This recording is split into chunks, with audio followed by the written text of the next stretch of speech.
Hello, everyone. Thanks for tuning in to another Stride for the Love of Running webinar series. Hope everyone enjoyed that fancy little countdown timer we had there. As always, my name is Evan. I'm your host of the series. Today, we're joined by Dr. Sarah Ceschin. Sarah, how are you doing today? Not too bad. Not too bad for quarantine. How are you guys? We are great. We're so excited to have you on. You are Oh, thank not you. new to the webinar stuff. I've seen you've been on a couple different talks and everything. So we're excited to get your input and your expertise here today. I want to give a reminder to anybody watching here at the top of the show that if you enjoy watching this, please feel free to like and subscribe to the YouTube channel. If you have any questions, please feel free to send them along to us, and producer Gus will pass them on to us for the last portion of the show. I'm going to give a quick intro, Sarah, and then we're going to get into it. Sarah, you're a Wisconsin native and you've lived in Colorado since 2017. You graduated with your Bachelor's of Science in Kinesiology from the University of Wisconsin-Milwaukee, and you're a Doctor of Physical Therapy from the University of Wisconsin-Madison. You're the head of Boulder Sports Physiotherapy, where you help athletes of all kinds. You offer services ranging from gait analysis to consultations to dry needling and now telehealth options. I can definitely say that I have used some of those resources in the past, and I love talking to you specifically about how you think about runners and how you think about caring for runners. And I think it's a huge important part. We're going to tie, some relevant topics into things just with current times, but we're really excited to get your expertise here as well. So did I miss anything in your introduction? Is there anything else about yourself that people should know about you? No, I mean, thanks for the awesome introduction. I'm super excited to be here. I also love peanut butter. Um, I'm a big trail runner. Yeah. I have a dog that's great, loves to run with me. Yeah. But no, you hit most of it. Yeah. Awesome. Cool. Well, we're going to talk about a couple different main topics today. And again, really excited to get your expert input on this.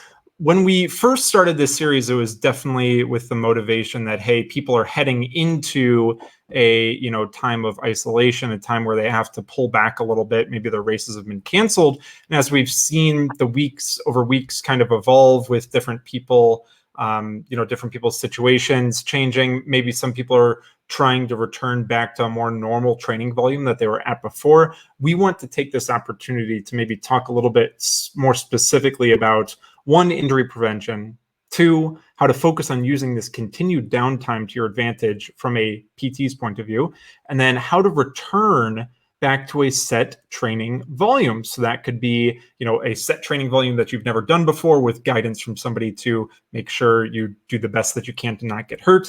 But also if you're just trying to ease back into things. So like I said, the first topic today is injury prevention. And this is something I think that all runners are probably so aware of. They think of, I'm going to get new shoes so I don't get hurt. I'm going to try my best to do stretching or exercise or rehab so I don't have to go to a PT. But PTs are there for more than just after you've been hurt. And we're really excited to hear your kind of knowledge about this. So the first kind of question underneath this umbrella was, in your normal day-to-day operations, what are the most common types of injuries that you do see? Yeah, that's a great question. And I work a lot with runners. My place is up in Boulder, so I see a lot of runners. And so, in thinking about that question, I would say the most common injuries I see are things that have to do with the knee. So whether that's the classic like IT band syndrome kind of thing, patella tendonitis, things along the inside of the knee. I would say the knee is the most common.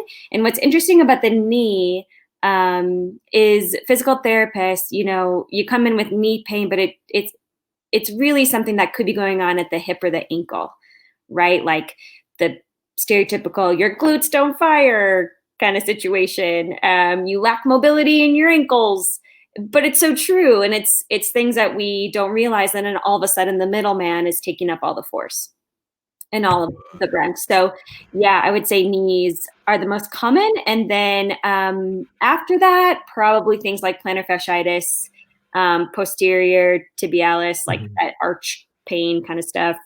Um, like glute tendinopathy and low back pain, low back pain too in runners. Are there certain times of the year where you see certain types of injuries be more common, whether that's somebody coming out of a winter and now all of a sudden, especially here in Boulder, they're going to do trail stuff or they want to do hard track stuff? Is that something that you typically see, or is it kind of a mixed bag still? Yeah, I love that question. I wouldn't say time of year necessarily will dictate, more knee injury, more foot injury. But interesting that you say that. I think in general, and maybe this was more true when I lived in Wisconsin because people are so active year round here. So I think it's more of a mixed bag year round. But like back in Wisconsin, and people tend to be more sedentary throughout the winter, and then they ramp back up again, spring, summer, that it's kind of the same thing, still knees and feet, like arch pain just from being sedentary. And now we're putting all of that increased load through our feet and into the knees and stuff like that. But I love that question. I would say for around here and for most of the time, it's still a pretty mixed bag, and still knees and feet are the most common. Totally. I actually have a question before we dive further down this. You mentioned, back in Wisconsin, we went through that kind of in your introduction. What brought you to Boulder, and what actually goes into, I guess maybe backtracking a little bit more, what goes into becoming a PT? What does that actually look like? So a lot of people might not know how much education, how much schooling, and how much practice you have to do to actually become a PT. So could you tell us a little bit more about that too? Yeah, I really appreciate that question. So, and it's changed a lot fairly recently, probably in the last, 20 years maybe. PT started out as just a bachelor's degree. I shouldn't say just, started out as a bachelor's degree. And then moved to a master's. So you had to do 4 years in a program and then 2 years of a master's program. And now in the past 20, maybe a little longer, it's now a doctorate degree. So, which is why I went to Milwaukee to get my undergraduate degree in kinesiology. And similar to medical programs, you can get your undergraduate degree in anything. I mean, I had classmates that were like biology degrees. I had a classmate that was a Spanish major. Any sort of degree, you just had to take the prerequisites. And then you go into a doctorate program, which looks a little different than medical school. It's definitely not as long. But it's 3, maybe 4 years, just depending on the program. And you go through clinical rotations and all of those things, and you end with your doctorate. And so I did all that in Wisconsin, and I guess what brought me to Boulder was mostly just wanting to be in Colorado, kind of like everyone else. I love to be active. I love the outdoors, and Wisconsin really doesn't have much elevation change to it. So just really wanted to be out here where all of that was. And then it was funny, when I went into PT school and becoming a PT, I've always been an athletic person. So I kind of figured I was going to stick with working with athletes. And then as I went into school, you are introduced to so many different aspects of physical therapy that I didn't realize existed. And so I really got into working with like the more neurologic population. So people with spinal cord injuries, people who have had strokes, people with brain injuries. And that was amazing to me. So I did that for a little while. And then once we moved out here, and because I'm a runner myself, and this community is so great for all of those things, I realized again, like, oh no, wait, this is actually what I really want to do. So that's what brought me here. But yeah, physical therapists can do so much more than they used to, and it's awesome. Right. I love it. And what started you? You mentioned you did your undergrad in kinesiology. Did you find that was something you were really interested in, when you headed into college, and that's been kind of that same path that you've followed? Have you just been interested in that human body movement and stuff like that? Yeah, and that is what is my favorite part about my job, and especially working with athletes, is analyzing how people move. I geek out about it. It's fascinating to me. And I think you can learn so much about injury. You can learn so much about how to rehab people just by watching them move and just making little adjustments to, what muscle is firing when, Right. how a joint's moving here so that when you load it in running, it can handle it better and you can prevent injury and all sorts of stuff. So kinesiology was kind of the standard route. And then as soon as I started it just solidified that this is exactly what I wanted to do. Right. Did you do you feel like you've learned different things just about how people actually behave and act when you are a PT and are actually seeing people versus what you were kind of educated on? So like you go through schooling and you might have practice, but then once you have all that experience of working, that full-time job with people, did you feel like you learned stuff about maybe how the human body moves or specific injury stuff different than your education? Yeah, and that's so funny you ask, because I was just talking about this with a classmate of mine, how you go through 7 or 8 years of school and you obviously learn a good amount of information. Right. You hope to retain it. You learn a lot, but Right. you hope to retain it. Yeah. Right. But then you get out into the real world. And even if when you're in your clinical rotations, you see this a little bit as well, but then you get to the real world and you finally get to see what these things actually look like, because It's in interesting. school, you just have each other to kind of practice and learn with, right? So I can test for a torn ACL, but I'm not going to really feel it because we all have intact ACLs, right? So Right. I get out to the clinic and then I'm like, oh, this is what that feels like. Or, oh, this person has hip dysplasia, which is just, malalignment of your hip joints. But now I can really see it in someone who's a runner, which is interesting because for anyone out there that maybe has seen a PT and you go through certain tests and they tell you, oh, your knee collapses in when you do this. This is why this happens. Right. Well, in someone with like hip dysplasia, because their hips are in a poor alignment, sometimes a little bit of that like knee falling in is not a bad thing because of the alignment of their hips. So to answer your question, once you're seeing all those things in person and connecting it with what you know about the human body and how it has to move in relation to each other, is really interesting and makes like your mind just blows. Once in person. Yeah, because I guess everybody's case is different too, and so you can only do so many case studies until you're like, hey, well, this is this unique situation. Kind of follow up after that, I guess, is what are some tips and guides you offer to patients to avoid injury? So I guess this might be a blanket statement overall first, so not necessarily to recoup or recover from one specific type of injury, but to avoid a higher risk of injury. Is there any sort of tips and guides that you have just from working with tons of runners? Yeah, and the first thing I usually say to people is, as much as we try to avoid injury, don't be afraid of it. Because if you're going to be active, if you're going to participate in running and sport, be out on the trails, you're going to get injured, right? Like your foot's going to find that rock, like you're going to trip and fall, you're going to land funny. We all go through things in our life that cause stress, like right now. Totally. And stress manifests in so many ways in our body with tight musculature or how we carry our posture or whatever. So I really try to tell people, you know what, the injuries happen. It's something that you can't avoid, kind of like aging. Like you just can't avoid getting older, but you can do things to make those things, less severe, to be healthier through them, right? So when we talk about injury prevention, or when I talk about injury prevention, I usually like to tell people, the certain exercises, the certain mobility things you can do is just so that if injury happens, it's less severe.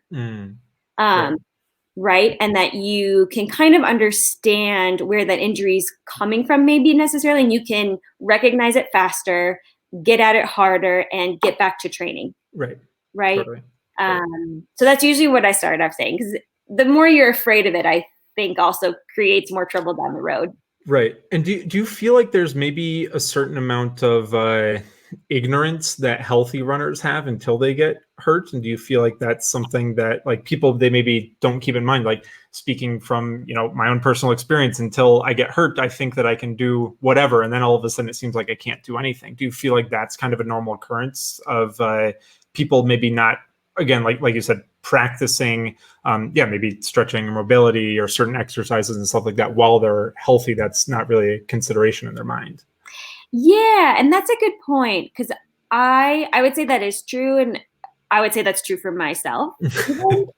I mean, right? Like we Right. go day to day, and there's so many things you have to think about in a day. Right. So if I'm not injured, if I'm feeling fine and things are going well, Mm-hmm. I may be less likely to like, okay, well, I shouldn't keep up with my glute exercises and my all those things, which I'll do, but probably not as much as I should to avoid injury and stay healthy.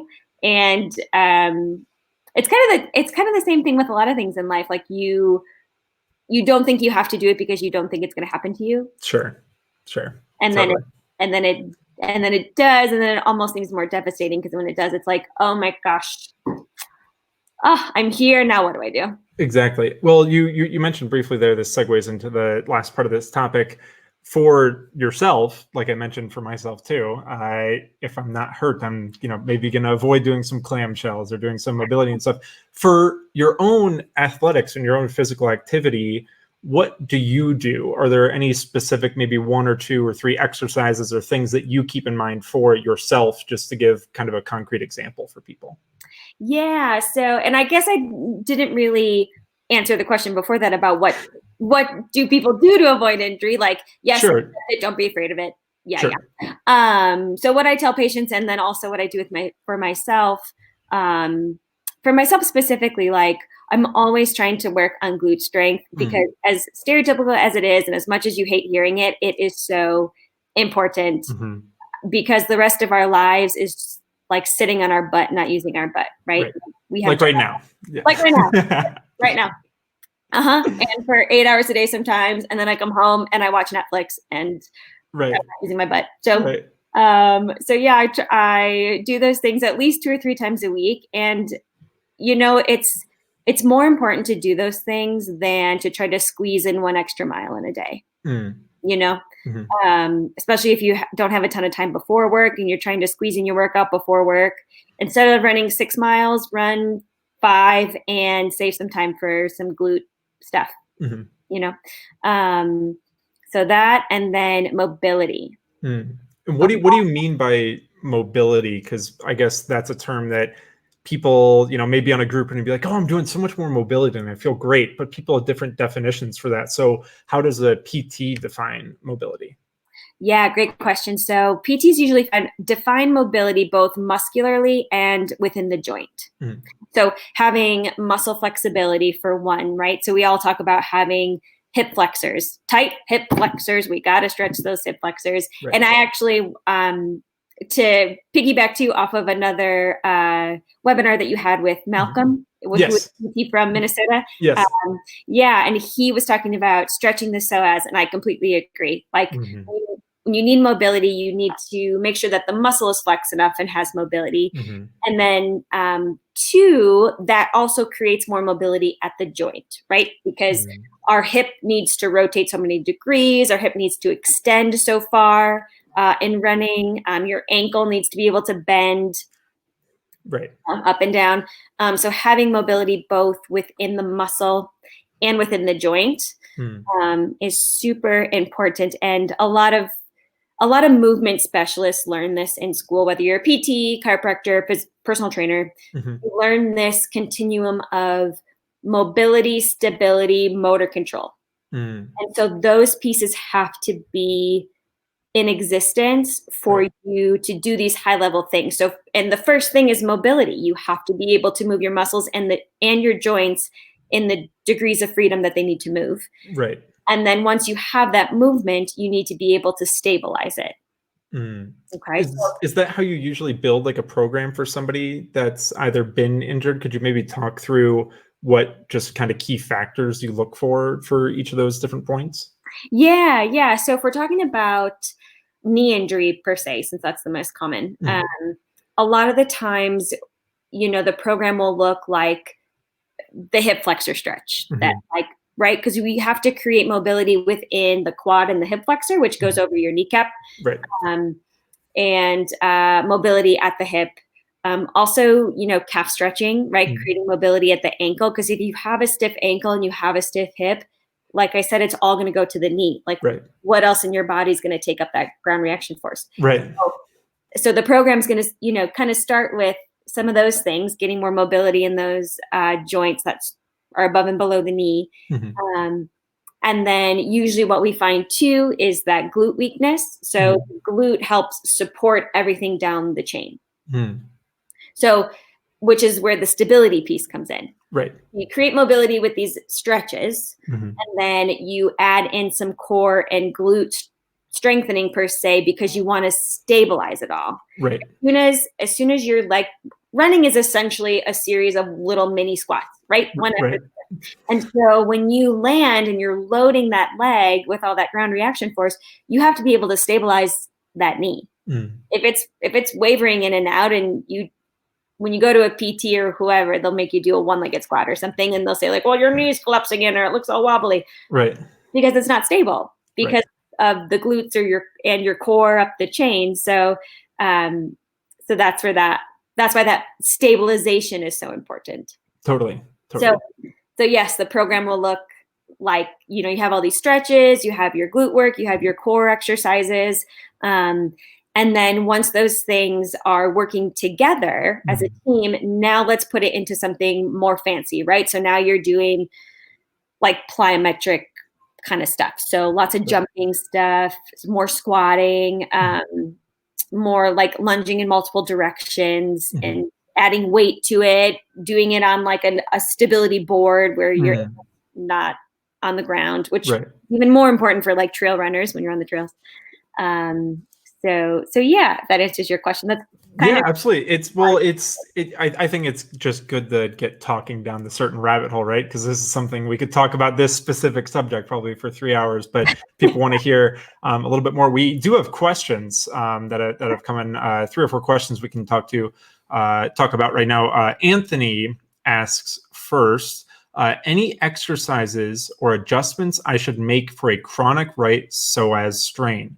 I've been to a PT several times without relief. I've tried strengthening, stretching, release, which was so painful. And I even bought a different car because I drive a lot, thinking my posture was resulting in chronic pain. I was also attempting changing shoe drop without improvement. I took a break during quarantine and it actually got worse without exercise. I'm just at a loss. So I feel like that's definitely something that people can relate to right now too. If you're going through an injury struggle and then going through this specific time of being more cooped up, having a chronic kind of injury like that, definitely can be, definitely can affect you more too. But the leading part of the question, any exercises or adjustments that you as a PT might be able to recommend for a chronic right psoas strain?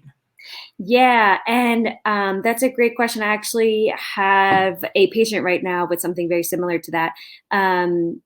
It's interesting. I think a lot of runners have some of the same dysfunction, right? Like we all have weak glute. Like I said, we all have weak glutes. We all have limited hip range of motion.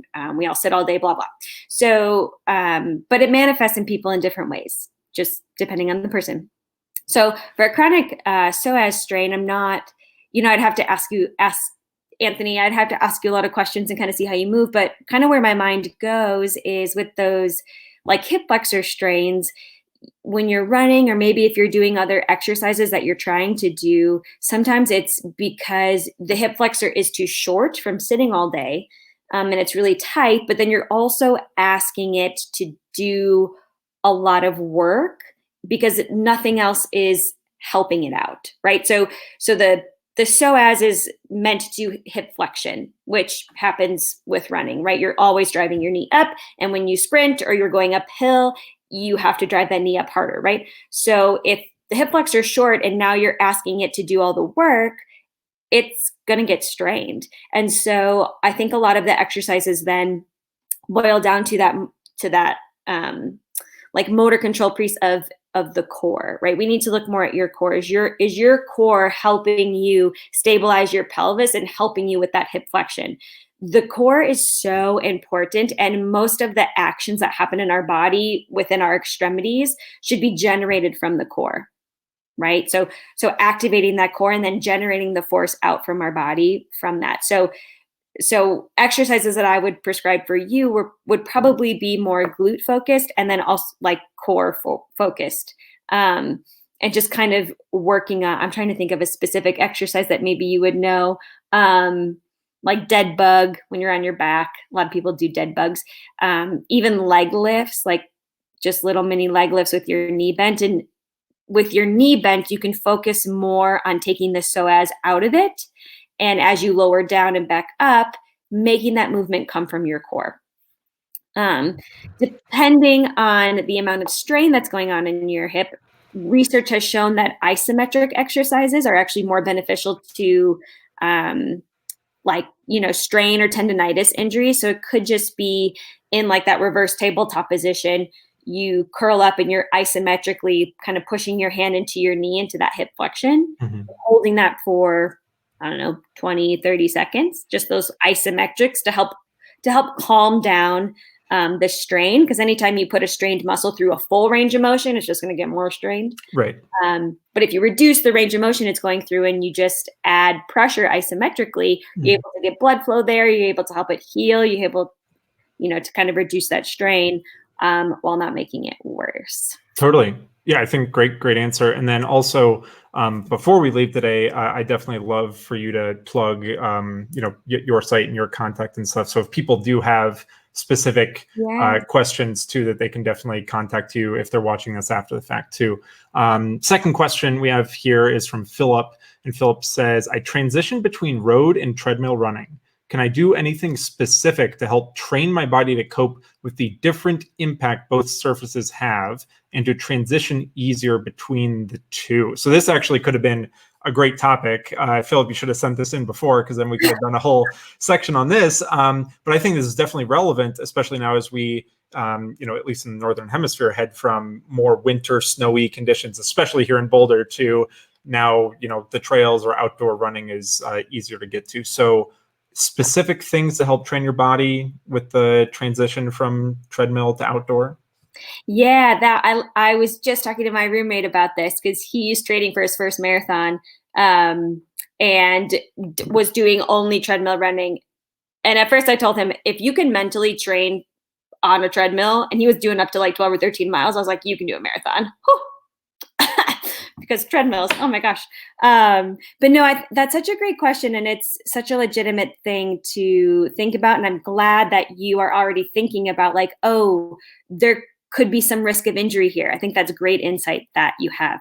And usually what I tell people is that there is a little bit for your body to get used to, both in the amount of force that's going through your body and your mechanics. So when so let's say you're really mostly training on the treadmill and you're doing maybe, 30 to 40 miles a week just on a treadmill. I would not do 30 to 40 miles a week in your first 1 to 2 weeks of road running. Just because that's a lot. The force is going to be probably a lot more depending on the surface that you're running. If you're doing a lot of pavement, that's just going to be a lot different to your body. So, take it down mileage wise and intensity wise a little bit too. I think your focus should be for those first few runs, cadence and form, right? So kind of taking things down to an easier pace, making sure that you're striking underneath your base of support, you're maintaining a safe cadence for you, and doing that for a few runs to get your body used to that new amount of impact is usually what I tell people. And then see how your body feels, do 1 or 2 days of road running, check in, am I feeling any pain or soreness anywhere? Are things, feeling differently?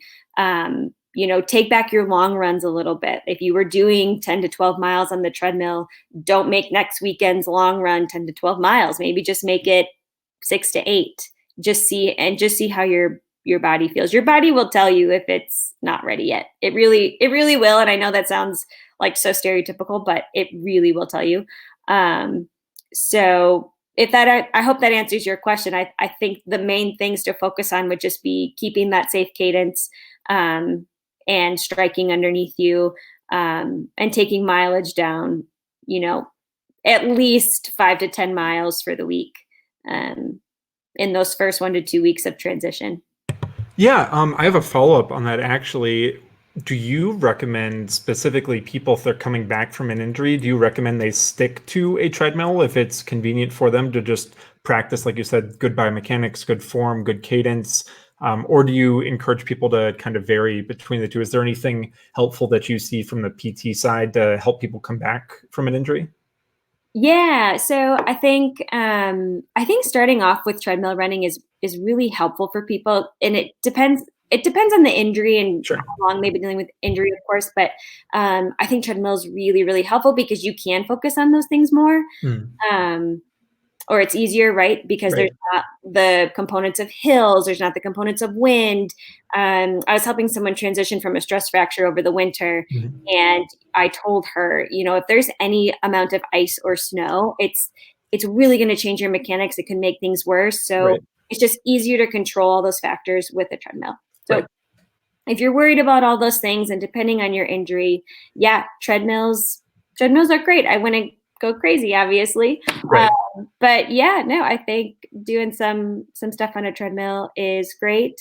There are some places out there that have those like Ultra G treadmills, which can be really Sure. good for returning back to running, Sure. and easing your body into that force uptake. So going that route too. And if there's like flat, not too intense trails, I mean, Mhm. trails are also easier on the joints and on the body. So you could also start with just doing some stuff on some easy trails, which I think is nicer and more pretty than Right. bias. Totally. One last question here before we move to the set topic, and we've got a great number of questions that have come in as well. But I want to get to this one. This is from Better With, am I pronouncing it correct? Fix, F or PHYX. Is that correct? Yeah. Okay, so Dr. Ceschin is a fabulous physical therapist and always addresses the whole person. That's why we love having her being part of our community. Excited to hear what she has to say to keep us running strong. Could you just tell us, because I feel like there's a little, I feel like you already know who the question's coming from. Could you tell us just briefly who the question's coming from? Yeah. Thank you, Better With Fix.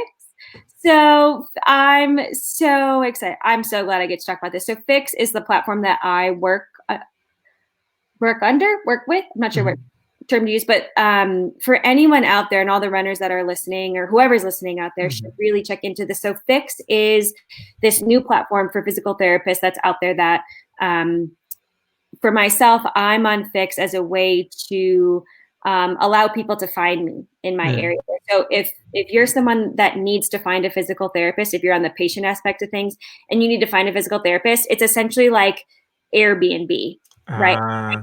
You go on there, you look for your locations. You can look for Boulder. And right now it's in Colorado, it's in Wisconsin, and I think there's going to be some new locations soon with some more physical therapists. But you go on, you find your location, and then you can shop for a physical therapist that's right for you. And it's amazing. I really hope that healthcare transitions into this for all aspects, because it really should be that way. And you find someone that works for you.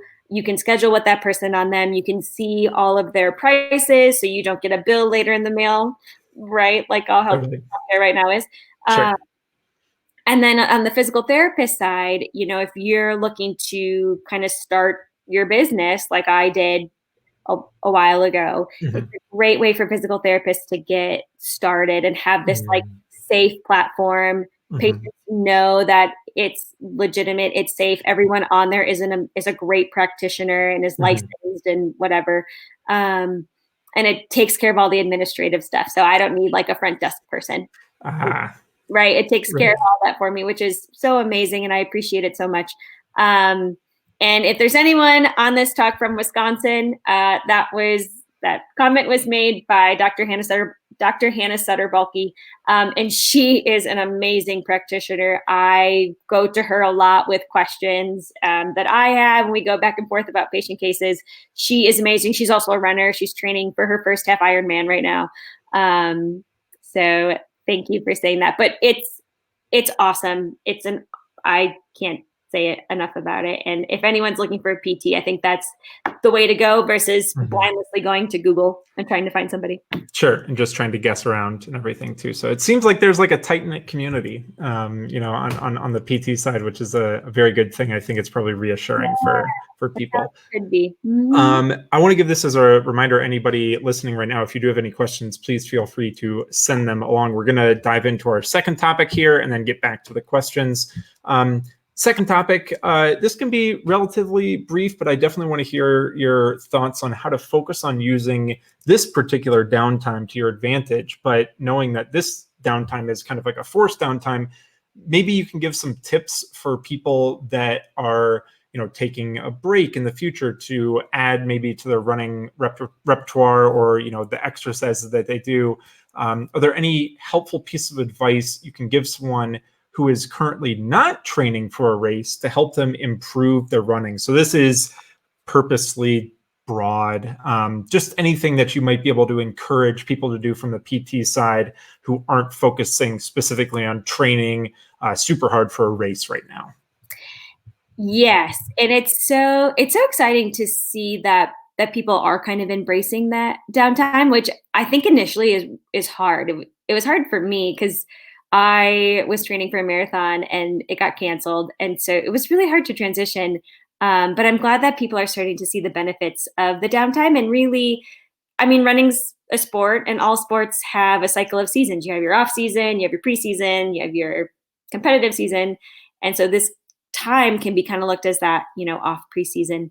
And I think what's really important, for one, is I like to tell people, if you've never gone, and this can be done virtually, so via telehealth, but if you've never gone to a physical therapist or another provider who can do a movement screening, there is so much benefit to doing that. It's essentially like going to your primary doctor once a year to make sure, the car is tuned up and running like it should, right? So go to a physical therapist, go to someone that knows how to do a functional movement screen and just see where your imbalances are, right? Like maybe you didn't know that this hip is rotated differently or this ankle has less mobility than the other one, or this glute's weaker, whatever. But these screenings can tell you that, and then you can get a specialized mobility, stability, strengthening program that's for you and can help you with your running when you do ramp up training again. Could you tell us a little bit more specifically what that type of screening might look like? Maybe just give a little bit of information, like what you might do for somebody who's contacting you for maybe, let's say, specifically telehealth. What would you generally take somebody through for that screening? Yeah. So, and it's going to look different depending on what physical therapist you go to or whatever provider you go to. But a lot of providers will use, it's called a functional movement screen. So an FMS or the SFMA, those fancy acronyms. But really what it's compiled of whole body movement. So I like to take a lot of people through a squat because a squat tells you a lot, both on two legs and on one leg. So I make people do both. You can see hip mobility, ankle mobility, even like shoulders, back. You can see glute engagement. You can see the knee collapsing in and out and all that kind of funky stuff. So I take people through both of those things. I do a balance assessment, one-legged balance. Just to see where that's at, both with your eyes open and eyes closed. Because when you close your eyes, your proprioception and all that sensory information becomes more apparent. So doing things like that. I also make all my runners do one-legged heel raises. So kind of that plantar flexion or the calf strength side to side, and then one-legged hops, both stationary and like multiple across the distance for power and propulsion. So looking at things like that. And then just various like kind of mobility stuff. So a straight leg raise, so laying on your back, lifting your leg up, seeing hamstring flexibility, seeing what your back does, seeing if you can engage your core for stuff like that. If there's any discrepancy in like hip rotation, which some runners have.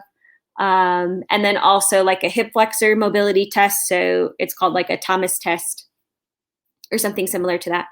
And then in those broad kind of movement screenings, there's also ones for like shoulder mobility, neck mobility, which can give someone the kind of full piece of their overall mobility. When I have a runner in like with a very specific injury, I may not take them through like, well, what does your neck range of motion like? I don't really care. Or it's just not that I don't care, but it's just not the important piece at that point. And so that's what I take my people through and kind of take little bits and pieces from the different movement screenings that I've been trained in. But it will look different depending on what person you go to. Yeah, I think that's a great recommendation. And like you said, now is probably a good time if there are telehealth options available, or in the near future, if people are able to interact with PTs again in person. That's probably something that if somebody's never done that, taking advantage and maybe not having that excuse of, oh, I'm training hard, I can't make time to go see a PT, even though I was listening to the Stride for the Love of Running webinar series and Sarah told me to. So cool. I think that covers it for that subject. I want to get back to a couple of these questions to make sure we don't leave any hanging.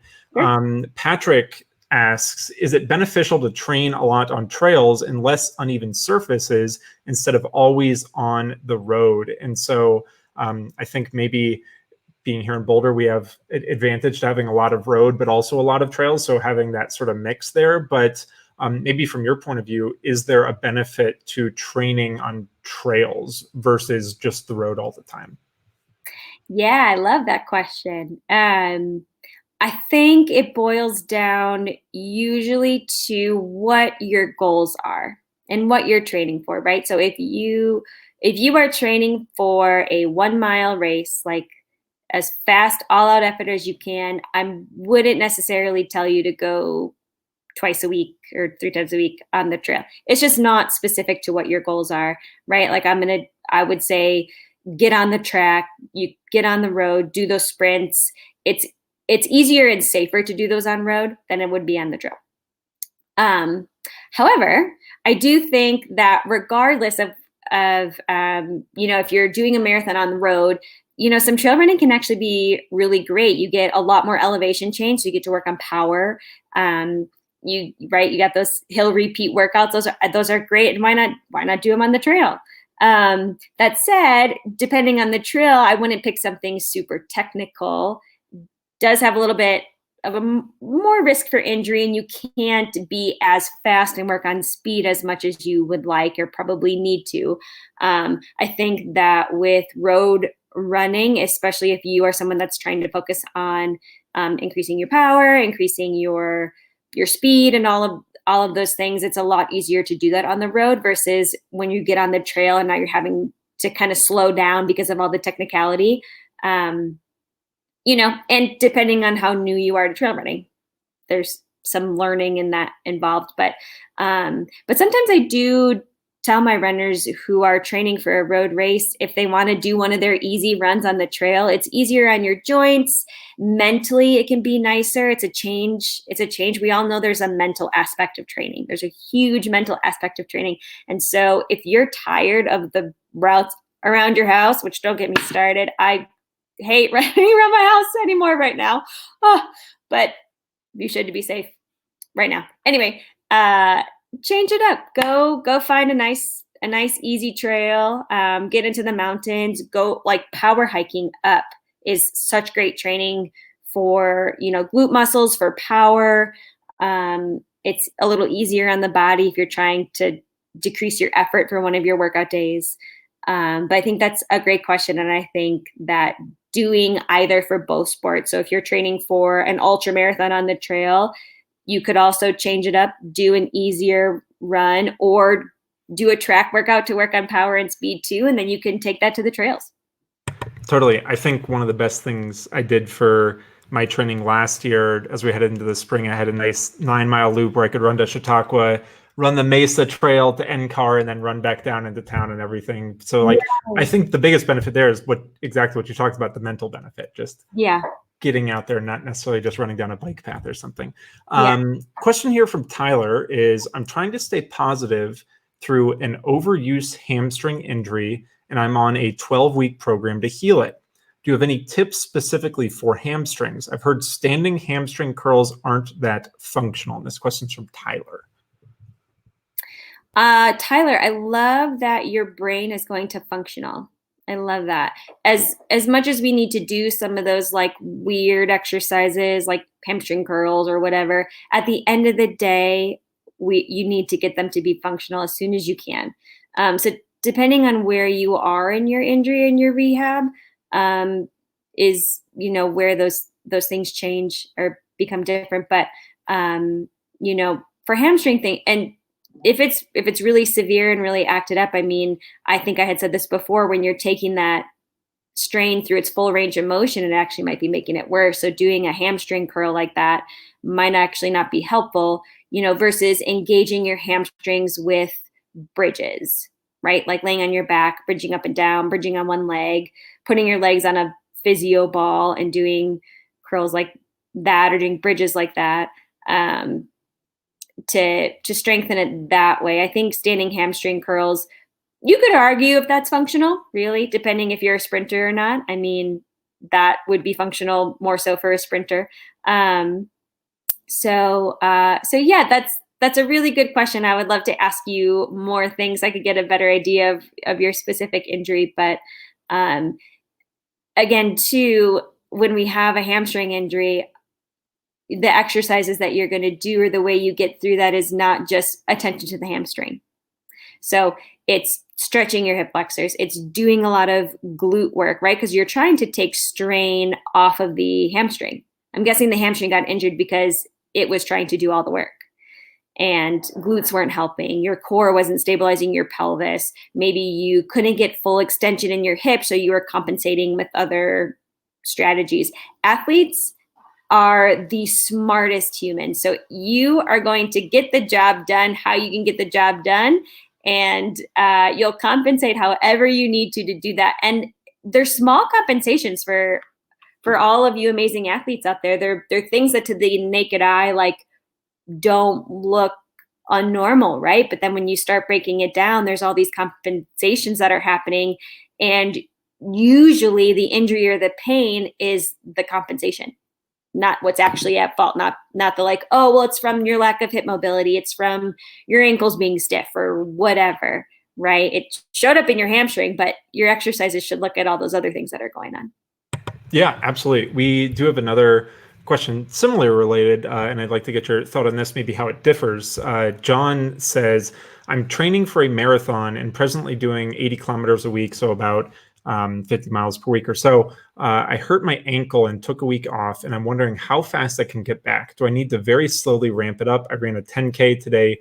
Okay, so maybe the question I'd ask along with this too is, we were just talking about hamstring injuries, or we can talk about glute injuries, but those specific sort of maybe very lower leg, like tendon injuries, how do those differ in terms of recuperating from that stuff? Because I've heard just from other friends of, if you roll your ankle, let's just say like on a curb, and then 3 days later, while it's still kind of sore, you roll it again, like you've just hurt your chances at making a comeback because things are still trying to fall back in place. Could you maybe talk a little bit about those sort of differences between specifically like very lower leg versus the other muscle types of injuries?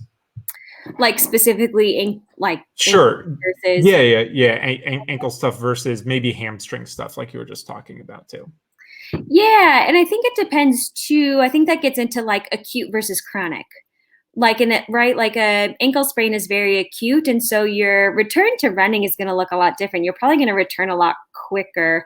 Well, depending on how badly you sprained your ankle, I should say. But those acute things, you'll get through it a lot faster, especially if you are disciplined and able to like take the time off and kind of pay attention to it, ice it, whatever. Versus the hamstring thing, and a lot of programs that are out there for like those tendinopathy kind of things. So hamstring, maybe patellar tendonitis, IT band stuff, whatever it may be, is that really like painful, slow return. So and really paying attention to your pain. So, maybe you're kind of doing walk runs at first, run for 2 minutes, walk a minute, and staying within a range that is pain-free, because those tendinous injuries can really get angered pretty easily. And if you anger the beast, he's going to yell at you for a few days. So, so really just taking it down to that. And it's rare that I tell someone, depending on the injury, that you need to not run and don't do anything for days, right? Like that's also not great. And what more research is showing is actually for like those hamstring injuries, running is part of the rehab. Like getting blood flow there, using that muscle, obviously keeping it within a safe range of motion. So like you're really not going very fast. You're kind of keeping it in a safe cadence. You're maybe doing more of those walk runs is part of the rehab. Like you want to load the tissue so that it heals, which hopefully that makes sense. But, so I think comparing the two with like those tendinous injuries, if that makes sense, that you're having to kind of take that step back and doing more walk runs, listening to pain, maybe taking days off in between. If you roll your ankle and maybe the day you rolled your ankle, like, gave you some issues, it got stiff, it was painful, look at swelling, things like that, because then you would want to take some more days off too. But then as you return to running, and I guess this is true for everything, add in that strengthening piece too. Take down your miles and add in more strength stuff. Make sure things are stable. Make sure that when you go back, it can tolerate it. And those things. Hopefully that answers the question. Yeah, absolutely. I want to touch on one question here before we do our last topic. Then we'll jump back to the questions. These questions are great. And this is usually my favorite part too, right? We can think of certain things that we'd like to discuss, but then everybody in their unique situation always has great questions. So Johan asks, what do you think about foam roller exercises? Is it good to prevent injuries? Which exercises do you recommend? Ooh, I love foam roller questions. Yes, I think foam rollers are great. I think, for certain things. So I give foam rolling a lot to people, and it's a great maintenance tool. Foam rolling won't always get as deep as it needs to, right? A lot of the times we have these like deep trigger points, deep muscle knots that, I'm sorry, you could sit on a foam roller all day and it's not going to get that deep. Which is also why I tell people, runners and the high level athletes, like you also in your repertoire of training, regular body work, like just go get a massage, once a month, however often, because foam rolling and all that won't do it. Oh, sorry. Oh my gosh. I'm so sorry. Anyway, to get back to the question. But foam rolling stuff that I do give to runners and athletes, it's a great way to warm up your muscles, right? Like you're getting more blood flow there. You are kind of getting the heat to the muscle. So it's allowing that flexibility to come, which will again contribute to joint flexibility and all that. So I like to use it as a warm up. It's also a nice way to like cool down muscles too. If you feel like a run was too hard and it was really stiff, just cooling down. And mostly to like your quads and hip flexors, hamstrings, like hit all the lower body, right? Like get your calves. Calves is a big one for getting more ankle mobility for your runs. But it's not something that I like to tell people to rely on, if that ends. Totally. Yeah. I want to get your take on this last topic we had here and then touch on any of the other questions that we had. So the third topic was how to return back to a set training volume. So I feel like this could be specifically something you can talk about from the side of recommending somebody to normally return from an injury, but then also if somebody doesn't necessarily have that history of injury, as they're trying to increase and ramp back up towards a maybe late fall racing season, next spring racing season, how would you suggest people ramp up, or things that they can keep in mind as they do increase that intensity over time? Yeah. And that's a good question. So it depends. Don't you love that? It depends. I feel like I keep saying that, but it's true. It depends on the person. It depends on how many miles you were running before, how many you're running now. Some people are not really reducing their mileage that much at this time, or it's not really something that is significant. Like there's not a significant difference. But the first thing I like to tell people is the whole 10% rule thing. I'm not sure if that's the way to go. It's a conservative route for most people, but if you're a seasoned runner and you, let's say, normally are running like 80 miles a week, you've dropped down to maybe 40 or 50. That's like, that's your reduction right now. I don't think if you ran 40 miles, the next week you'd only run 44. Your body could probably tolerate a little bit more than that as you ramp up. But I think a good rule of thumb is to give yourself 2 or 3 weeks of safely ramping up. So, maybe adding in 1 or 2 miles to daily runs, maybe 1 to 2 miles in a long run. Nothing more. I wouldn't say nothing more than 10 miles at a time. That's probably a lot. But give yourself 2 or 3 weeks to ramp up at a distance. So let's say your long runs were right now, they're like 8 to 10. Okay. So as you ramp up, maybe your next 2 or 3 weeks is going to be somewhere like 12 as an average, 10 to 13. Spend 2 to 3 weeks, probably 3 weeks at that mileage. Make sure your body feels comfortable with it. Take a week off. Take a week, reduce it, let your body recover. Your body improves both with strength and endurance and whatever in recovery, right? That's why recovery is so important. Take that week off, and then once you go back to your 3 weeks, then increase it, a few miles. So now your long runs can look somewhere between, 12 to 15 or what have you. And then spend 2 or 3 weeks at that. Right. I usually like to stay a little bit more conservative. And if you are going to ramp up and you have a marathon in like 4 months, marathon, and use that time to slowly ramp up. So you have all this time to have your body get used to that amount of mileage. Right. And then make sure that there's recovery weeks still built in there, versus going from 0 to 100. Yeah, I think that's great. 0 to 100, not very fun. It's more fun when you stagger things a little bit and you get to enjoy it along the way. Yeah. We have 3 more questions that people asked, but before we do that, I would like to ask you just to quickly talk about Boulder Sports Physiotherapy and then also telehealth options that you found yourself embracing a little bit more in the current times. Yeah, definitely. And sorry, my computer needed to be charged. So that's okay. Totally fine. Well, thanks for asking about Boulder Sports Physiotherapy. So that's my physical therapy practice that I just opened up about a year ago. And it's in Boulder.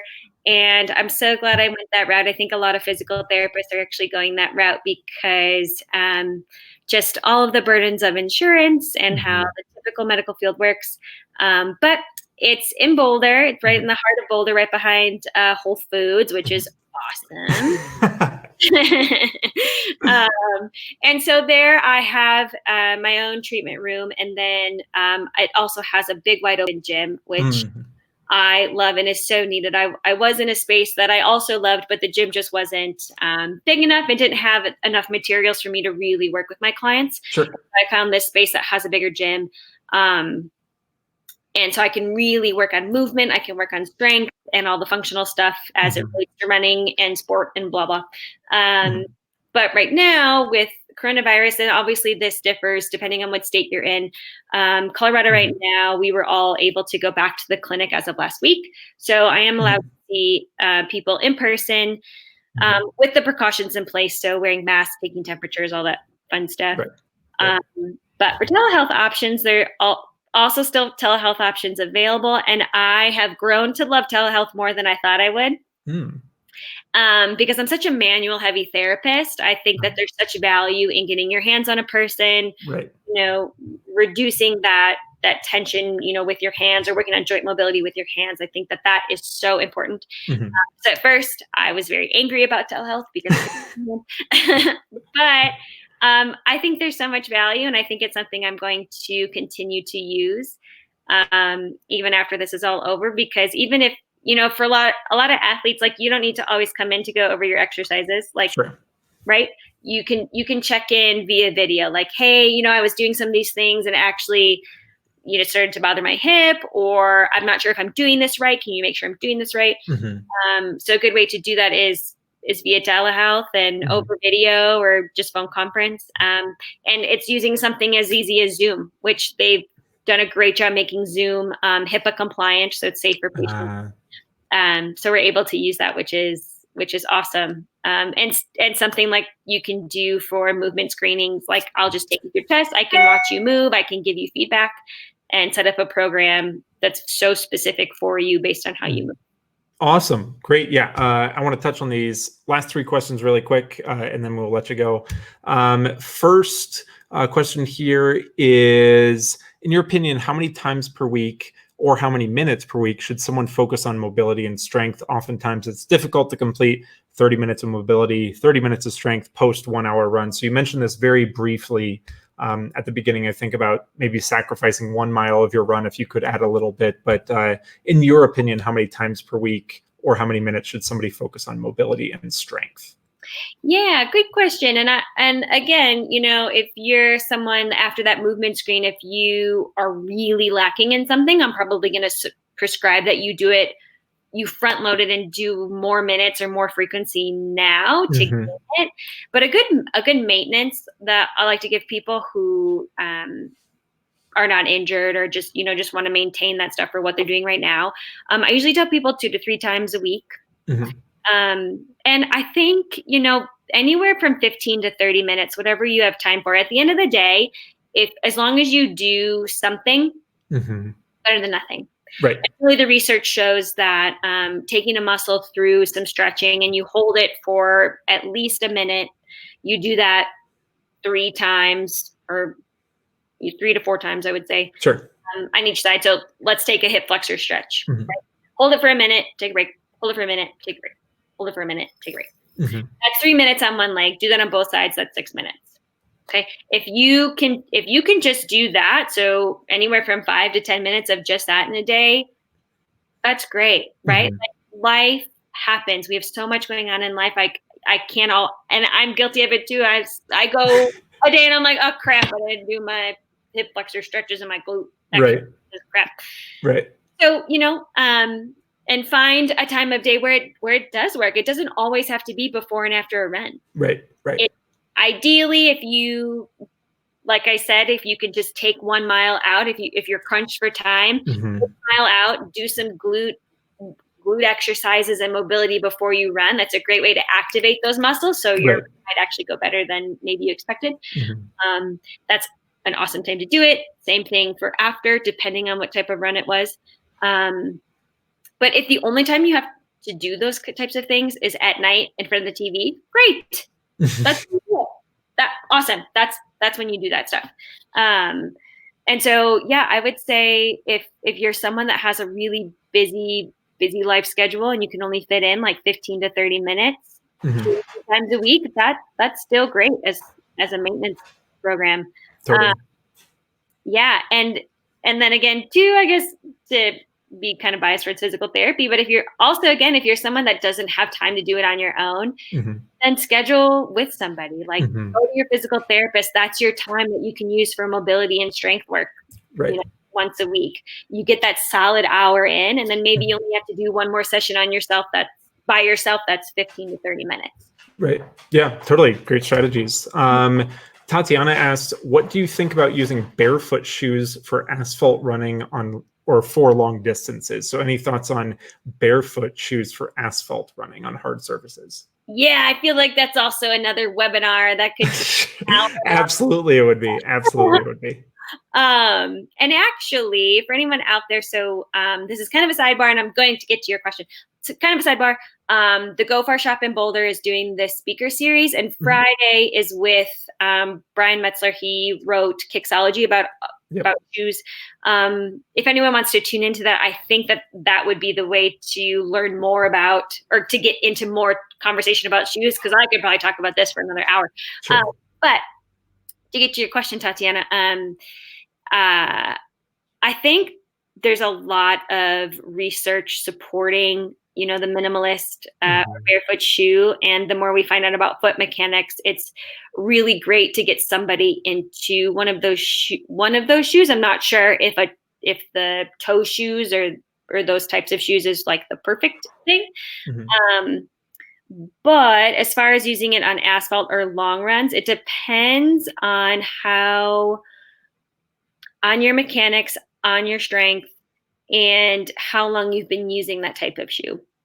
So when people ask me about shoes, I'm not against like zero drop or minimalist shoes. But if you have been running in something with like not a big toe box and maybe like an 8mm drop, I'm not going to put you in a zero drop shoe right away. Sure. Like your body will not handle it. It will not feel great. You will probably get injured. And especially if you transition right away and try to go for a really long run in them. But if you've been running in those shoes for a long time and you're comfortable with them and your foot can handle it, I think that's a great option for you on asphalt and for long runs. If it's comfortable, I think the foot wants to do all of that work, right? Like shoes sometimes work like a cast, and that your muscles don't get to do all of the work, right? The shoe's kind of helping you with the stability. And so if you can tolerate that toe shoe for those long runs, then I think your foot will thank you more and will be stronger in that shoe. It's just something to be very careful with, depending on what you've come from or how long you've been using them. Totally. Yeah, great answer. Last question here. Is it beneficial to cool legs directly after a workout, for example, in a cold river? Maybe let's say you have an ice pack, or is it counterproductive to maybe recovery overall? Do you have any thoughts from the PT side about icing or cooling legs after a workout? Yeah, that's a good question. And you know what? I've been doing a lot of research in this downtime on heat and ice therapy, because there's a lot out there, and like I feel the main answer is like no one really knows. Sure. But the more I read and the more I try to think about it myself, I'm not sure if ice directly after workouts is actually beneficial for the body, right? Like your body goes through an inflammatory process for a reason. And you have those micro tears in the muscle, and they have to rebuild. They have to go through that in order to grow and improve. Right. And so when we like submerge our body and kind of shock it with ice, you get that vasoconstriction, that lack of blood flow to the muscle. I'm not sure that the muscles in the body fully recover if you submerge it in ice, right? It's also a way for those muscles that have this like increased flexibility because of increased temperature and movement and blood flow and all that. And now you're constricting it of all of those things. It could just be a way for all those muscles to stiffen back up, which is also not what we want. Totally. So to answer that question, I'm not sure it's really beneficial or a great thing to do immediately after, especially for the whole body and the whole leg. If you feel like you had maybe the onset of an injury and you want to ice it, that I could see, but as just something to just do and for that reason, I'm not sure there's much benefit, but I am still doing more research on that. So I could get back to you with something different, but sure. Reaction is to say, I'm not sure that that's really good for the body for the long. Absolutely. I want to leave off on this note. If anybody else watching either now has more questions, or anybody watching or listening after the fact, where can they contact you and find out more about you and Boulder Sports Physiotherapy? Yeah, thank you so much for asking that. And I guess, I don't know if it's helpful to put it in the chat. I think producer Gus will put it there, and then I'll put it in the show notes on the podcast, and I'll also put it in the description on the YouTube video for after the fact as well.